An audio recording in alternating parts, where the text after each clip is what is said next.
মাননীয় স্পিকার 12 ফেব্রুয়ারি দুটি ভোট হয়েছে, একটি সরকার গঠন আর একটি রাষ্ট্র গঠন। সরকার গঠন জায়েজ হলো আর রাষ্ট্র গঠন এটি জায়েজ নাজায়েজের ফতোয়া আজকে নাজেহাল অবস্থায় আজকে আইসিইউতে। মাননীয় স্পিকার, একটি জায়েজ হলো, একটির স্বীকৃতি দিলাম, একই গর্ভে দুটি সন্তান জন্মগ্রহণ করলে একটিকে স্বীকৃতি দিলাম, আর একটির ডিএনএ টেস্ট পজিটিভ হওয়ার পরেও তাকে গলা চিপে হত্যা করে মর্গে পাঠাচ্ছি। জাতি এ নিয়ে আজকে খুবই কষ্টে আছে। আমি ছাত্র জীবনে একটা কবিতা লিখেছিলাম, কষ্টেরও ব্যথা আছে, কষ্ট পাই ভীষণ কষ্ট, বলি যখন কথা স্পষ্ট, বন্ধু তখন চেঁচিয়ে বলে তুই বেটা নষ্ট। মাননীয় স্পিকার, নতুন প্রজন্মকে পুরানা চেতনা নামক ট্যাবলেট দিয়ে অচেতন করার কোনো সুযোগ নাই। আজকে মহান সংসদে এসে যখন আমি তন্ময়ের সাথে কিছুদিন ধরে বক্তব্য শুনছি, 26-এর আগে 24-এর পূর্বে আমাদের কথা, আমাদের সুর, আমাদের ল, আমাদের তাল সব ছিল এক এবং অভিন্ন।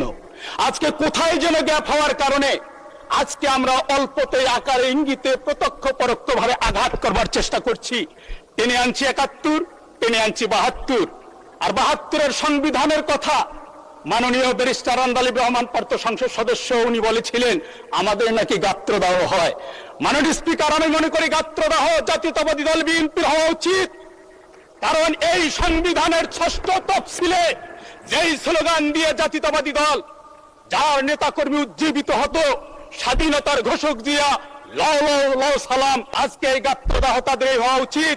কারণ এই সংবিধানের দোহাই দিয়ে মাননীয় মহাসচিব আছেন, উনি তো কাব্যিক ঢঙ্গে বলেছিলেন বিভিন্ন কর্মসূচিতে, কোন সংবিধান, এটি তো আওয়ামী লীগের নির্বাচনী তফসিল। মাননীয় স্পিকার, সেই সংবিধানের মায়া কান্না যখন আমরা দেখি তখন আমাদের মনে পড়ে যায় হাজার মিলিয়ন প্রশ্ন জাতির সামনে ভেসে ওঠে। এই সংবিধান নিয়ে কথা বললে কেন 71-কে টেনে নিয়ে আসা হয়?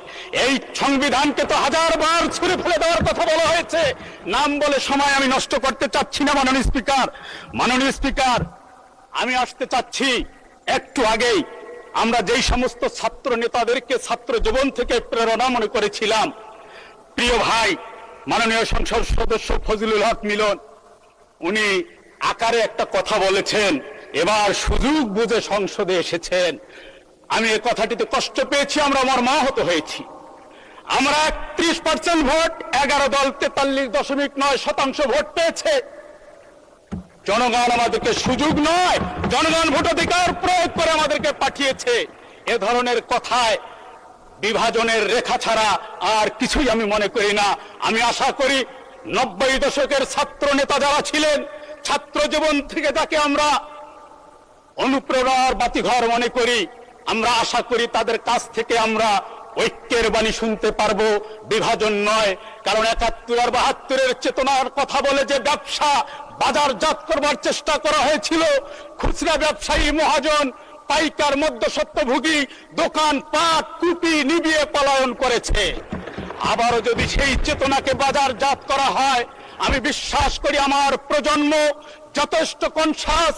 4র্থ শ্রেণীর বাচ্চা যখন ক্লাসরুমের 5টি ফ্যান, ক্লাসরুমের বাইরে 50টি ফ্যানের থিওরি আমাদের সামনে দেয়, তখন আমরা আশান্বিত হই। এই প্রজন্মই তো আমাদেরকে জুলাই দেখিয়েছে, এই প্রজন্মই আগামীর বাংলাদেশ গড়বে। মাননীয় স্পিকার, সুতরাং মাননীয় স্পিকার, নতুন প্রজন্মকে পুরানা চেতনা নামক ট্যাবলেট দিয়ে অচেতন করার কোনো সুযোগ নাই। মানুষ যথেষ্ট কনসাস। মাননীয় স্পিকার, 12 ফেব্রুয়ারি দুটি ভোট হয়েছে, একটি সরকার গঠন আর একটি রাষ্ট্র গঠন। সরকার গঠন জায়েজ হলো আর রাষ্ট্র গঠন এটি জায়েজ নাজায়েজের ফতোয়া আজকে নাজেহাল অবস্থায় আজকে আইসিইউতে।